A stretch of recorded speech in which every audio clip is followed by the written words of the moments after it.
mengetahui. Nah sekarang kita mulai masuk kepada konsep makro di mana kita akan lihat perekonomian terbuka. Apa itu perekonomian terbuka? Negara kita Indonesia itu termasuk negara kecil, small, makanya dikatakan sebagai small open economy. Negara kecil tapi terbuka. Kenapa negara kecil? Negaranya sih besar, luas gitu ya, tapi secara ekonomi dikatakan negara kecil karena apa? Karena apapun yang terjadi di luar, maka kita akan ikut merasakan. Tetapi apapun yang terjadi di kita, orang lain nggak akan merasakan. Gitu, itu bukti dari negara kecil, small ya, ekonomi. Kemudian dikatakan kita, negara Indonesia, menganut open economy, perekonomian terbuka. Apa cirinya? Cirinya paling gampang adalah ada ekspor impor. Nah itu salah satu ciri bahwa negara menganut perekonomian terbuka, itu berarti ada ekspor impor. Yang lainnya apa? Yang lainnya adalah kalau suatu negara itu membiayai kebutuhannya itu bisa dengan pinjam, gitu ya, bisa minjam atau kita bisa meminjamkan keluar. Maka itu ciri dari paling gampang adalah yang disebut dengan open economy, gitu ya, seperti itu. Nah, ini kita akan akan kita lihat kaitannya dengan perekonomian terbuka ini. Jadi kita lihat di sini. Kemarin kita bahas bahwa untuk menghitung pendapatan nasional kan ada beberapa pendekatan kan? Ya nggak? Ada pendekatan pengeluaran, pendekatan penerimaan, ada pendekatan nilai tambah. Kemarin saya sampaikan yang paling sering dipakai adalah pendekatan pengeluaran. Pendekatan pengeluaran itu komponennya apa? C, I, G. Ini ekonomi tertutup. Satu lagi, kalau dia ada X min M atau disebut juga sebagai net ekspor, maka inilah ciri dari perekonomian terbuka. Nah, gitu. Jadi kalau kita bicara makro, kalau dia menganut perekonomian terbuka, maka komponennya ini. Oke? Jadi kita lihat di sini. Jadi kalau bicara tertutup berarti hanya konsumsi, investasi, government expenditure. Jadi apa? Di sini. Perekonomian tertutup adalah perekonomian yang tidak berinteraksi dengan perekonomian di dunia. Maka dia hanya dipengaruhi oleh konsumsi ya masyarakatnya, investasi masyarakatnya, yang produsen ya, terus government expenditure. Tidak ada interaksi dengan dunia luar, gitu ya, seperti itu. Jadi tidak ada ekspor impor, tidak ada aliran modal dari dan ke perekonomian tersebut, gitu ya, seperti itu. Oke, nah sementara perekonomian terbuka berarti kebalikannya, berarti dia ada interaksi dengan negara lain. Tadi yang digambarkan paling tidak ada ekspor dan impor, gitu ya, seperti itu. Jadi di sini bisa membeli, menjual barang dan jasa yang di pasar internasional. Jadi pelaku ekonominya bisa mengkonsumsi barang dari luar. Produsennya kalau bisa bersaing, dia bisa menjual ke luar, kan gitu kan? Ya, seperti itu. Atau di sini bisa membeli dan menjual aset modal di pasar keuangan dunia. Maka kalau kita bicara pasar modal kan ada jual beli obligasi misalnya kan?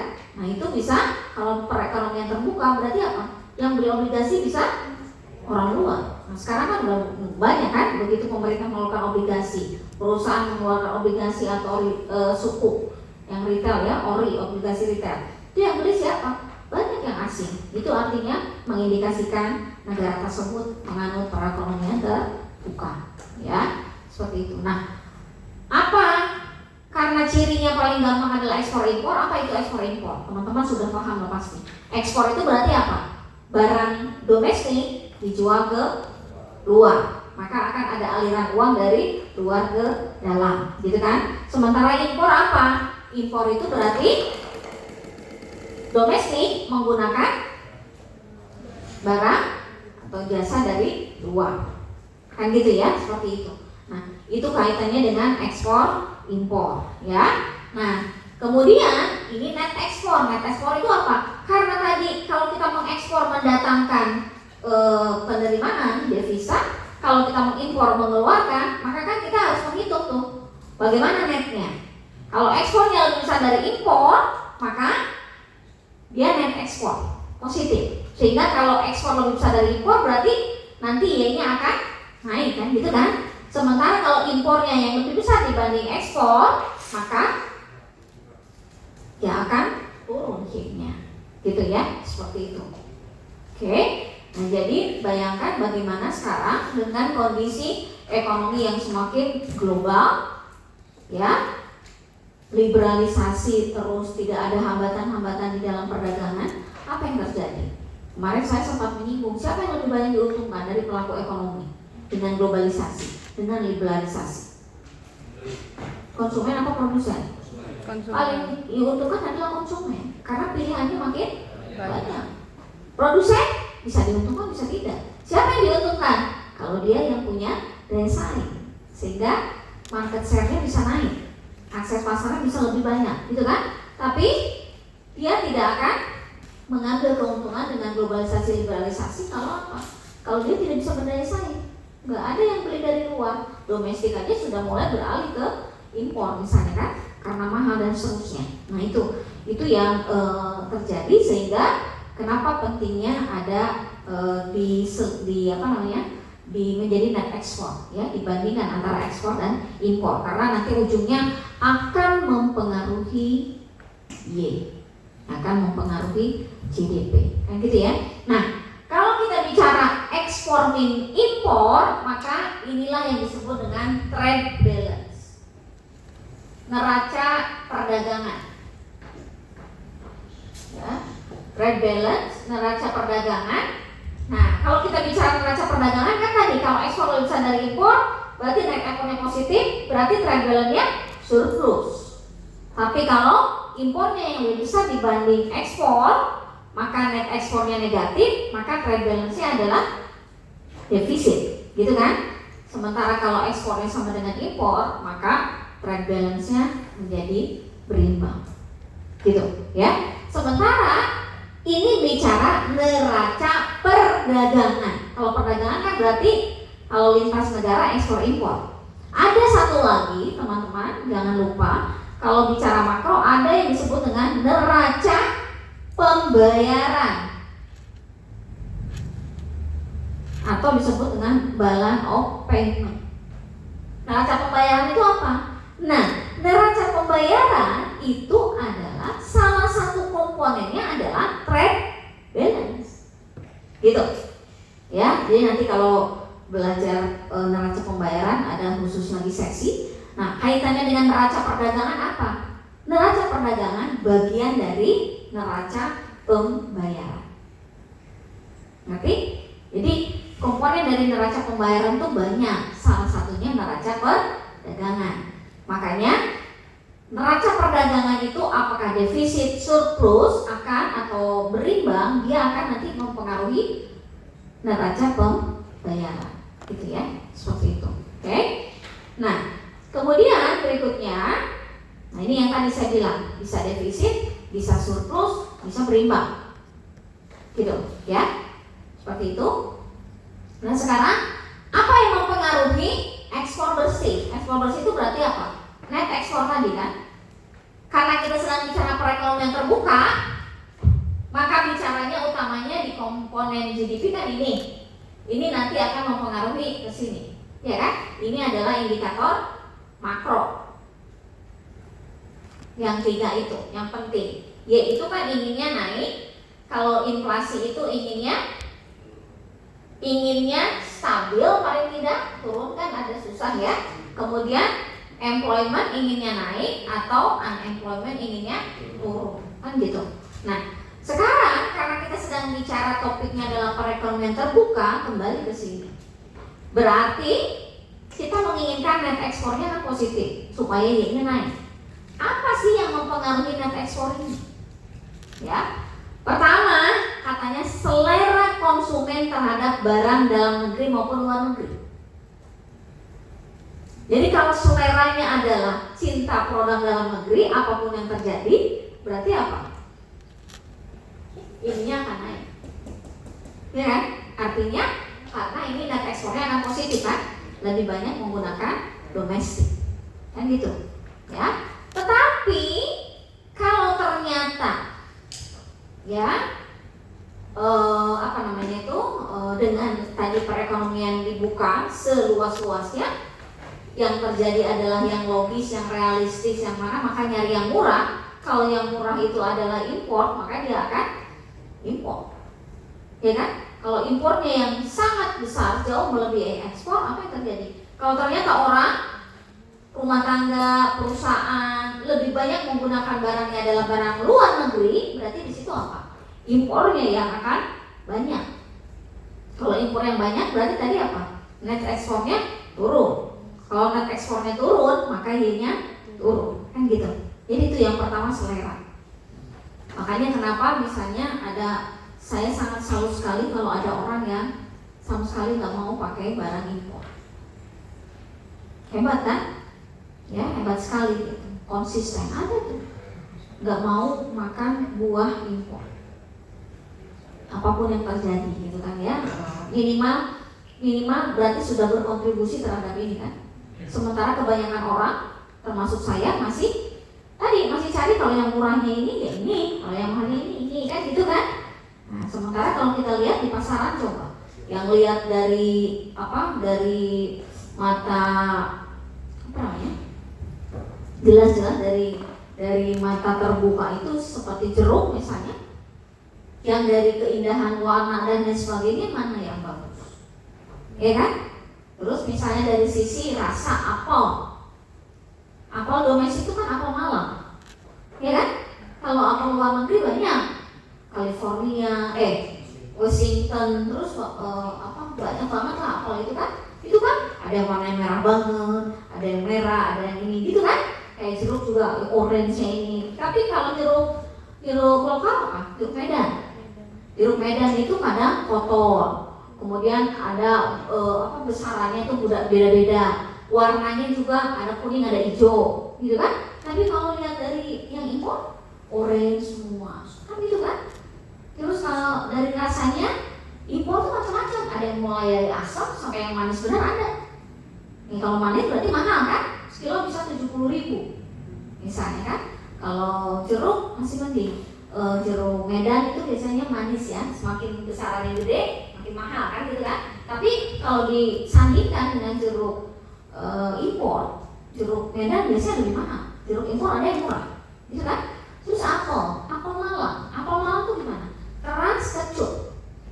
Kalau dari rasa kan. Kalau apel Washington tuh yang merah ya, yang merah banget kan, itu justru empuk. Kalau yang giginya ini oke gitu. Tapi kalau yang apelnya apa tuh? Ada yang merah, ada kuningnya dan sebagainya, itu kriuk. Kan macam-macam tuh. Ya.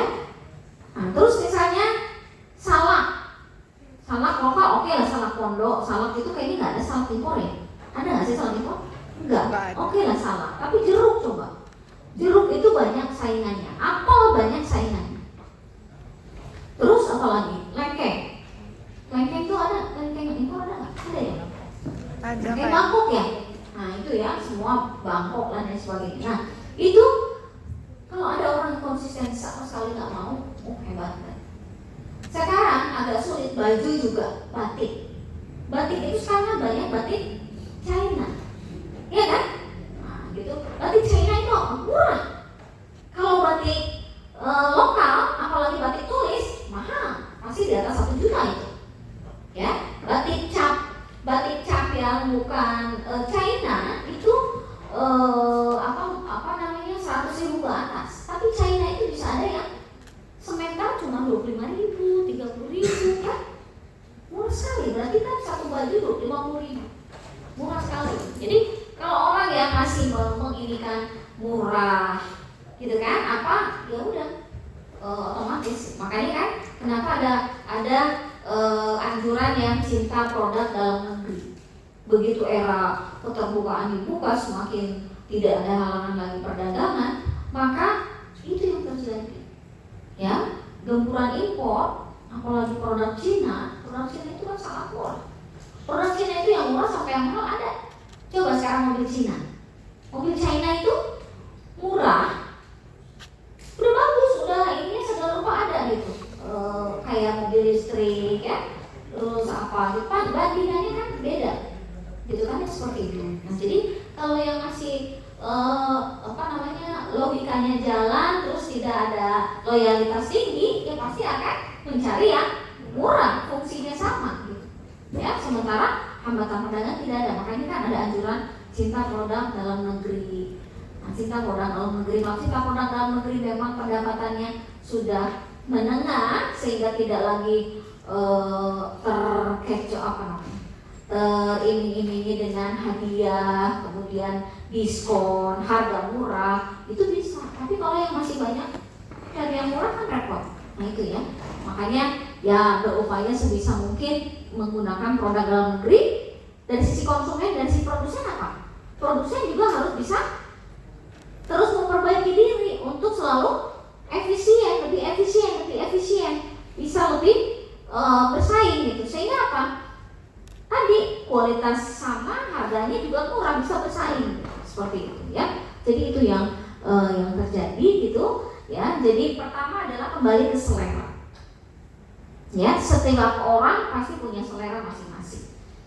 Ya. Kemudian yang kedua pasti harga. Tadi saya bilang kalau orang sudah ke harga pasti akan nyari yang murah. Mana ada sih orang yang nyari harga mahal?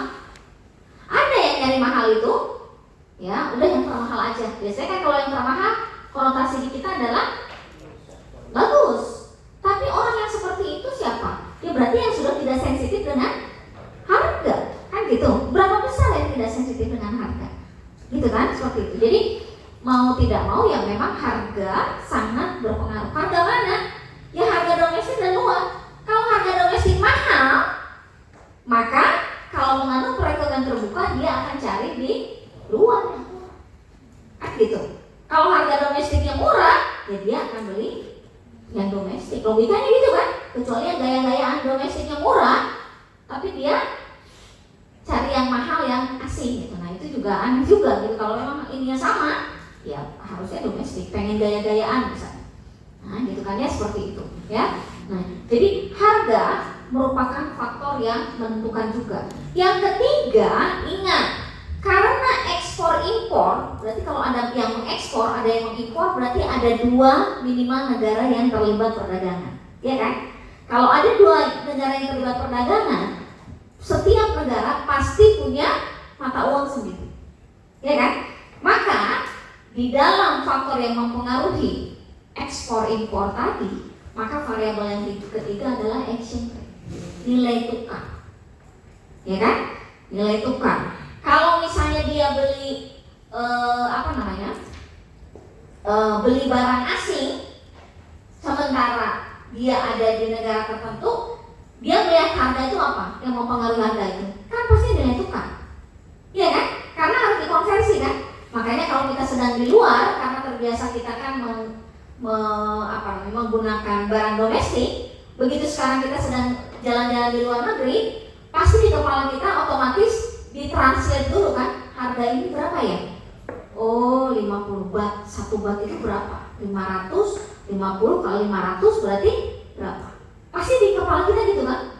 Sehingga kalau orang yang sangat sensitif itu makan saja misalnya 10 US dollar. 10 US dollar itu berapa? 150 ribu mahal kan sekali makan.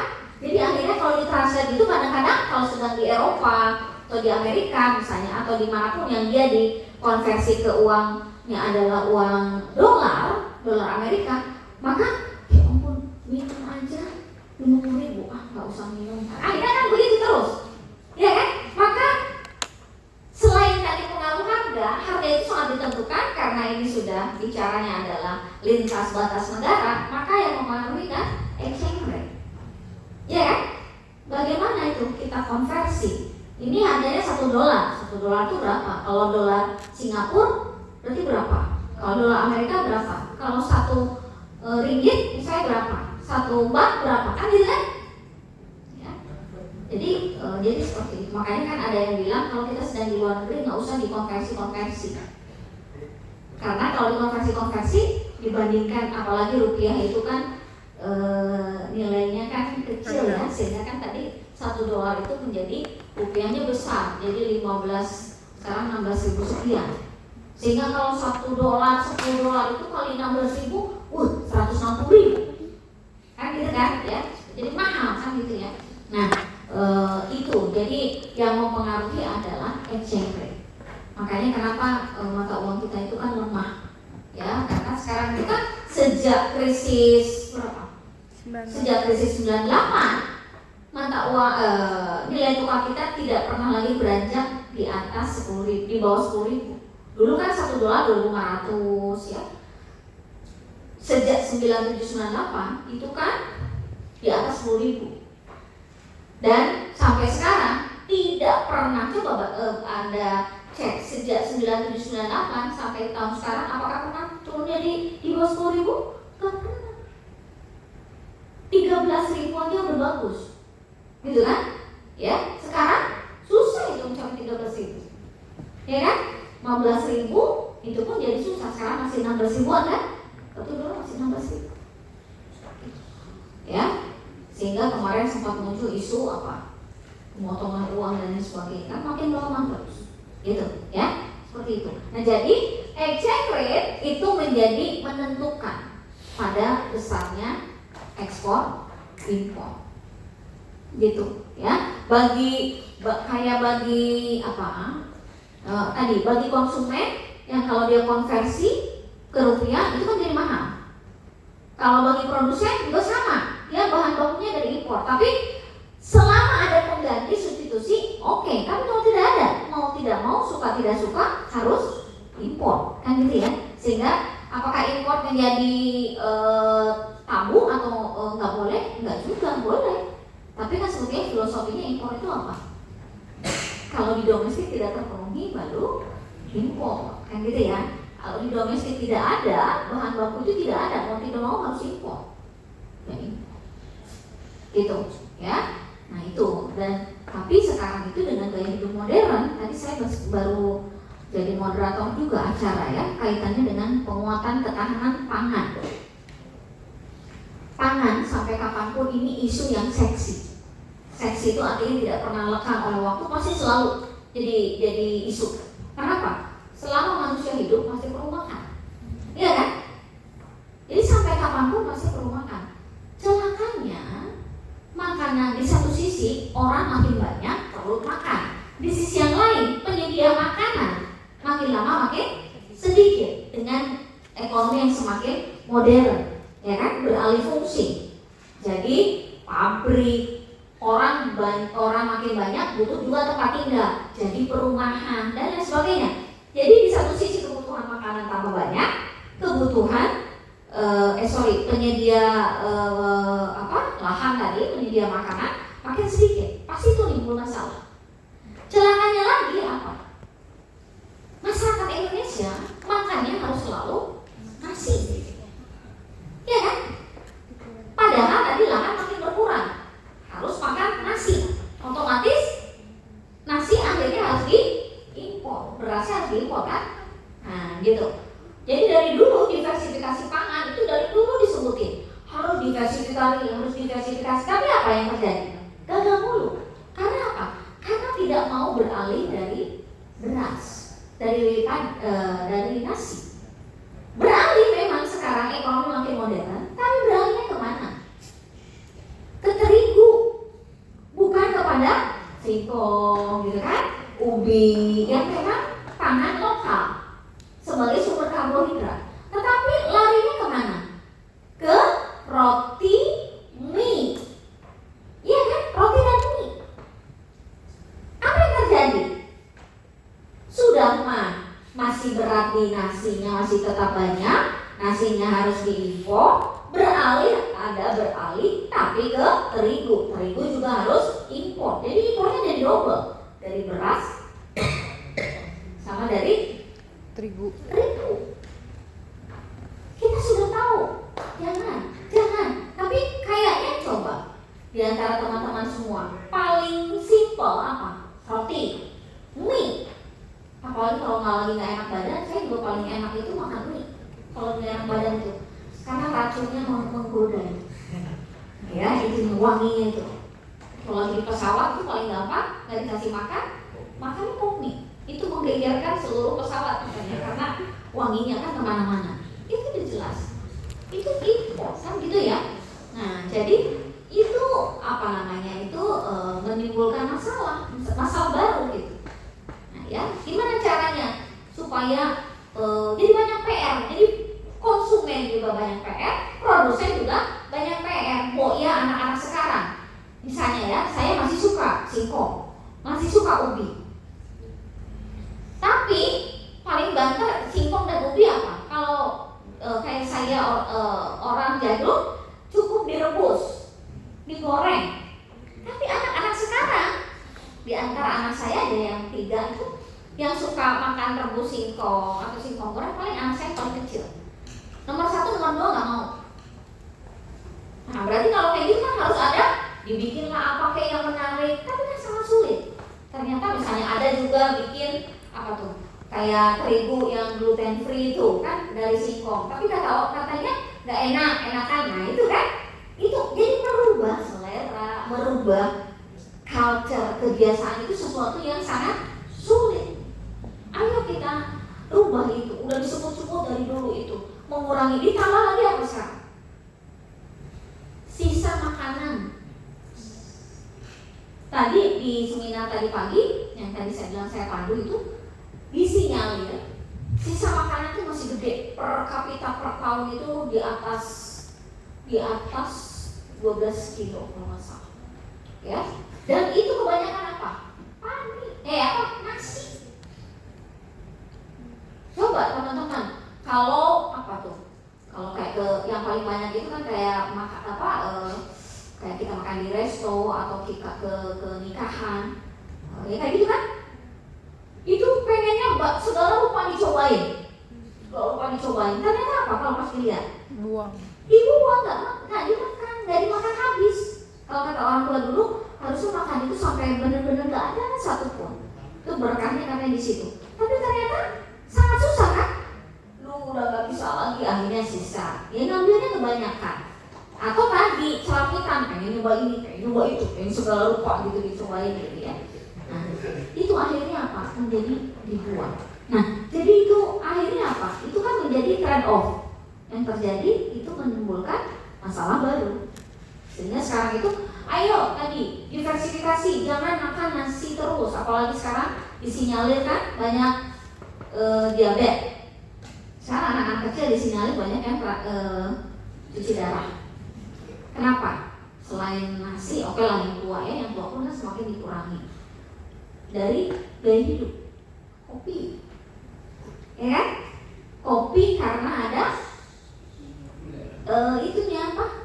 Creamer. Itu kan creamer itu kan gula, tapi kan enak kan?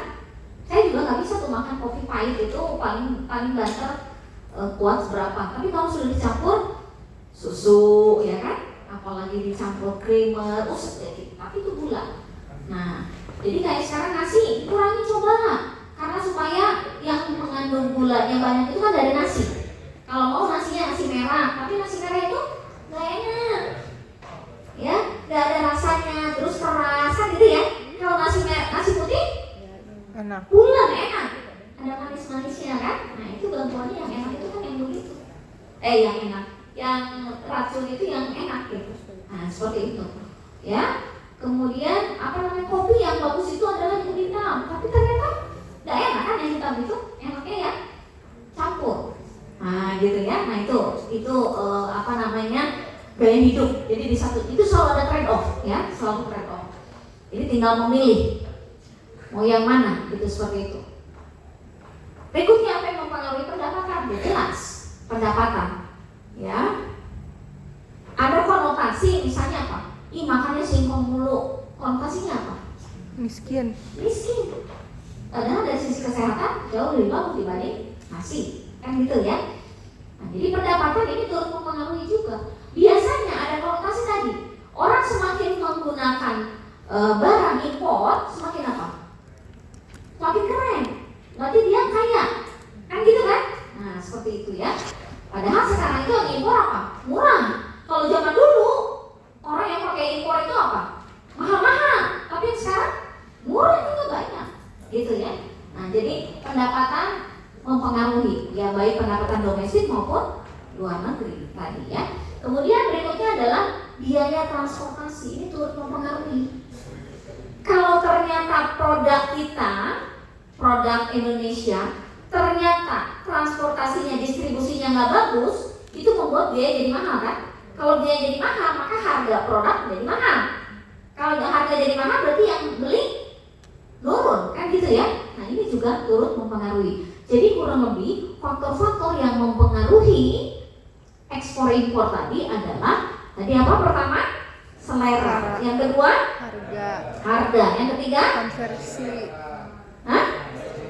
Nilai tukar. Yang keempat? Pendapatan. Yang kelima? Biaya transportasi. Biaya transportasi. Nah, itu kurang lebih yang mempengaruhi. Dan satu lagi ada kebijakan pemerintah. Kebijakan pemerintah terkait perdagangan. Kebijakan pemerintah terkait perdagangan itu apa? Di dalam perdagangan itu ada kebijakan yang mengatur, ada yang disebut dengan tarif ekspor, tarif impor, kan gitu kan? Tarif ekspor berarti apa? Untuk barang yang diekspor dikenakan tarif sehingga harganya jadi naik. Kalau barang yang diekspor naik, apa yang terjadi? Yang membeli, importir, mikir 2 kali, kok jadi mahal kan gitu. Jadi dia menurunkan permintaannya, otomatis yang harusnya ekspor itu lebih banyak menjadi sedikit, gitu kan? Atau kebalikannya. Kebalikannya misalnya barang yang diimpor dari luar itu dikenakan pajak. Kalau dikenakan pajak berarti apa? Setiap barang yang diimpor dari luar harganya menjadi naik. Kalau harga jadi naik berarti di domestik harusnya mengurangi kan? Nah, itu salah satu upaya untuk melindungi produsen domestik itu dengan cara mengenakan tarif impor, gitu. Tapi di dalam era liberalisasi, hambatan-hambatan itu kan nggak boleh. Yang namanya tarif itu nggak boleh. Yang membuat harga jadi naik. Yang makanya sekarang yang muncul di dalam perdagangan modern, hambatan perdagangan itu bukan lagi yang sifatnya tarif yang membuat harga jadi naik, tapi dikemas dalam bentuk yang lebih cantik. Makanya ada yang disebut dengan new protectionism. Jadi proteksi gaya baru, hambatan perdagangan, tapi dikemasnya dengan gaya baru yang lebih cantik. Apa? Contohnya apa? Hah? Contohnya apa? Contohnya misalnya alasan kesehatan. Misalnya apa? Udang Indonesia nggak boleh masuk ke negara tertentu. Kenapa? Karena disinyalir kandungan zat kimianya lebih tinggi.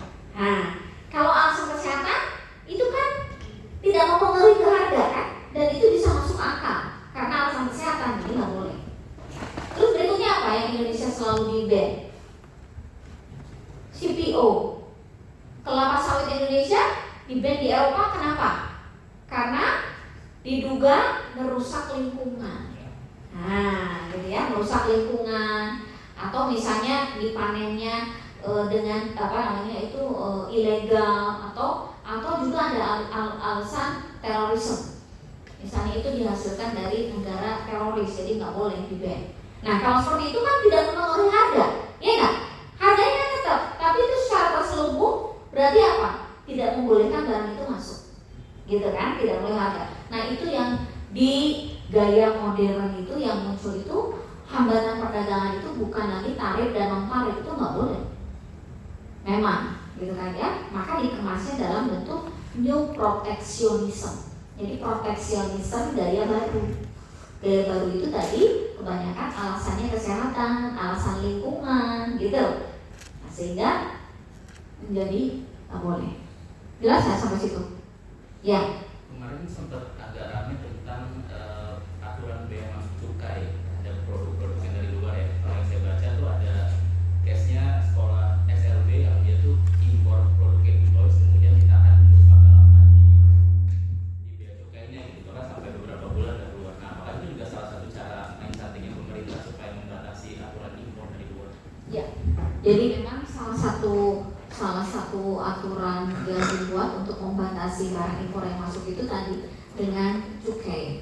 Nah, cuman kadang-kadang gitu kan ya, kadang-kadang tadi harus konsisten. Kalau memang tujuannya ini untuk betul-betul melindungi produsen, itu betul-betul diterapkan. Ya, tapi kalau kadang-kadang kan akhirnya ini kok nggak boleh padahal ini penting dan lain sebagainya. Nah itu akhirnya kan memang harus istilahnya apa, nego, ya harus nego gitu. Nah itu memang salah satu upaya untuk mengatasi tadi. Jadi tidak sembarang barang masuk, kecuali kalau memang tidak ada gitu. Tapi memang kan aturan cukai itu ada. Setiap barang impor untuk klasifikasi tertentu, apalagi misalnya barang yang di sinyalemen itu apa ya? Mungkin barang apa ya? Bisa jadi barang khusus yang mengeluarkannya pun itu harus lembaga tertentu. Nah, biasanya kayak begitu. Jadi dia suka ditahan dulu dan sebagainya, ditanya dulu. Atau misalnya dia yang masuk, biasanya kalau di cukai itu kan ada istilahnya apa sih namanya, jalur merah, hijau, kuning. Nah itu yang merah itu pasti otomatis nggak boleh keluar. Kenapa itu? Karena bisa jadi pertama perusahaannya diragukan, kedua barang yang begitu cek fisik itu ditemukan berbahaya dan lain sebagainya, gitu. Jadi bisa macam-macam. Nah makanya ada nego itu biasanya terkait apakah biayanya atau tergantung tadi dia masuk nggak boleh keluar tuh alasannya apa. Nah itu harus memang dibicarakan seperti itu. Bu, Ya. kalau misalkan gangguannya nanti setelah keluar dari imigrasi di PLB-nya itu apakah akan mengganggu juga ke depan ke dalam ekspor dan impornya itu dalam kegiatannya? Gangguan di pelabuhan maksudnya? Ya karena PLB terkadang itu pelabuhan. Iya, Okay. pelabuhan untuk penyimpanan barang. Jadi nanti biasanya setelah keluar dari sana terus ternyata di PLB-nya mungkin karena barangnya ada yang berbahaya atau lain sebagainya, itu apakah nanti akan mengganggu juga kegiatan ekspor dan impor ke depannya? Nah itu tadi tergantung ya. Memang ada ada berbagai informasi. Pertama, yang dia ditahan dengan alasan tadi ya, entah itu masuk jalur merah itu karena perusahaannya, karena diduga kandungannya atau apa, sehingga harus betul-betul ada klarifikasi. Yang kedua, ada juga sengaja bisa jadi ada perusahaan itu kayak nitip di pelabuhan karena apa? Karena dia tidak punya gudang, gitu, tidak punya gudang, dan di pelabuhan masih dia menghitungnya itu masih murah lah biaya sewanya. Nah, jadi kalau seperti itu, makanya kan akhirnya kemarin dengan berbagai banyak informasi itu di ini banyak barang numpuk di pelabuhan. Nah, numpuk itu karena apa? Apakah karena alasan tadi yang dia tidak boleh keluar harus diklarifikasi dulu, atau memang ada kesengajaan, ada faktor kesengajaan juga. Dia nyimpannya udah daripada dia sewa di luar lebih mahal, dia taruh di situ. Gitu. Makanya kan sekarang ada upaya yang disebut dengan kawasan berikat. Pernah dengar? Kawasan berikat itu akhirnya tadi dia harus ditaruh di kawasan itu supaya tidak mengganggu di pelabuhan gitu. Seolah-olah kalau di pelabuhan, karena kan di pelabuhan itu yang terlibat itu tidak satu entitas, banyak. Ada di situ, ada kaitannya di yang namanya di mana, di perbatasan itu ada cukai, ada Pelindo, ada perusahaan lain macam-macam, bongkar muat lain lagi. Nah itu kan kadang-kadang kalau yang tidak paham itu seolah-olah ini satu entitas, padahal di situ banyak entitas. Makanya kan mulai dibenahi itu seperti itu. Sehingga tadi ada kawasan berikat itu di situ ditaruh di sana. Kalau misalnya nanti diolah untuk berikutnya, dia bisa dapat keringanan, pajaknya dan lain sebagainya, banyak macamnya. Itu upaya-upaya yang dilakukan seperti itu. Oke, ada lagi? Oke, kalau tidak ada kita lanjut. Kadang-kadang hilang gitu mau ngomong apa. Nah, kemudian tadi karena negara terbuka itu tidak hanya di aliran ekspor impor ya, tapi ada tadi aliran modal, maka di sini ada yang disebut dengan investasi asing, ya, net foreign investment, ya. Net foreign investment ini merujuk pada pembelian aset asing oleh penduduk domestik.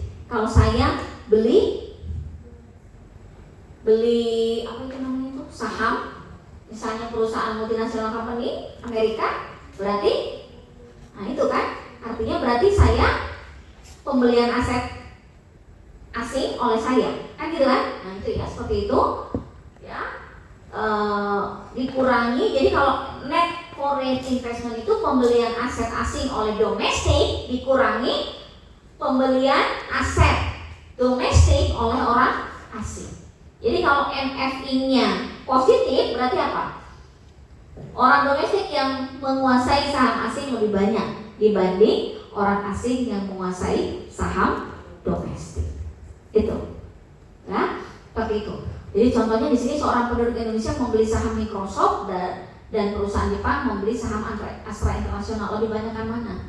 Kalau orang Indonesia yang membeli Microsoft lebih banyak, maka NFI-nya positif. Gitu.